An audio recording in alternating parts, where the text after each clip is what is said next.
Karnataka incharge. ಅವರು ಹೇಳಿದ ಮೇಲೆ ಮತ್ತೆ ಯಾಕೆ ಸ್ಪೆಕ್ಯುಲೇಷನ್ಗಳು ಮಾಡ್ತಾ ಇರೋದು ಪತ್ರಿಕೆಯವರು ಮತ್ತು ಟಿವಿ ಚಾನೆಲ್ಗಳು. ಅದನ್ನ ಬಿಟ್ರೆ ಪಾರ್ಟಿನಲ್ಲಿ ಇದು ಚರ್ಚೆ ಆಯ್ತಾ ಇಲ್ಲ ಸರ್. ಈಗ ಇನ್ನೊಂದು ಗೊಂದಲ ಏನು ಅಂದ್ರೆ, ಈಗ 2.5 ವರ್ಷ ಅಂತ ಇಂಥದೊಂದು ಒಪ್ಪಂದ ಆಗಿತ್ತಾ ಅನ್ನೋಂಥದ್ರ ಬಗ್ಗೆ ಇಲ್ಲಿವರೆಗೂ ಉತ್ತರ ಸಿಕ್ಕಿಲ್ಲ. ನಾನು ಹೇಳಿದ್ದೀನಿ ಸ್ಪೆಸಿಫಿಕ್ ಆಗಿ.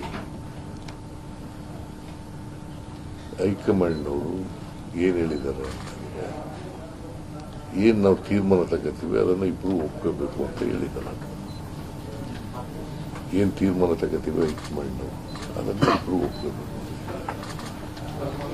ನಾವು ಹೇಳಿದ್ದೀವಿ ಹೈಕಮಾಂಡ್ ಅವ್ರು ಏನ್ ಡಿಸಿಷನ್ ತಗೊಂಡ್ರು ಕೂಡ ಒಪ್ಕೋತೀವಿ ಅಂತ ಹೇಳಿದ್ದೀವಿ. ಅದನ್ನ ನಂಬರ್ ಆಫ್ ಟೈಮ್ಸ್ ಹೇಳಿದ್ದೀನಿ, ನಾನು ಅನೇಕ ಬಾರಿ ಹೇಳಿದ್ದೀನಿ. ಹೈಕಮಾಂಡ್ ಅವ್ರು ಏನೇ ಡಿಸಿಷನ್ ತಗೊಂಡ್ರು ಕೂಡ ಆ ಡಿಸಿಷನ್ಗೆ ನಾವು ಅಬೈಡ್ ಆಗಿರ್ತೀವಿ. Will be abiding the decision of the high command ಅಂತ ಹೇಳಿದ್ದೀವಿ. ಅದನ್ನ ಡಿ ಕೆ ಶಿವಕುಮಾರ್ ಹೇಳಿದ್ದಾರೆ, ನಾನು ಹೇಳಿದ್ದೀನಿ.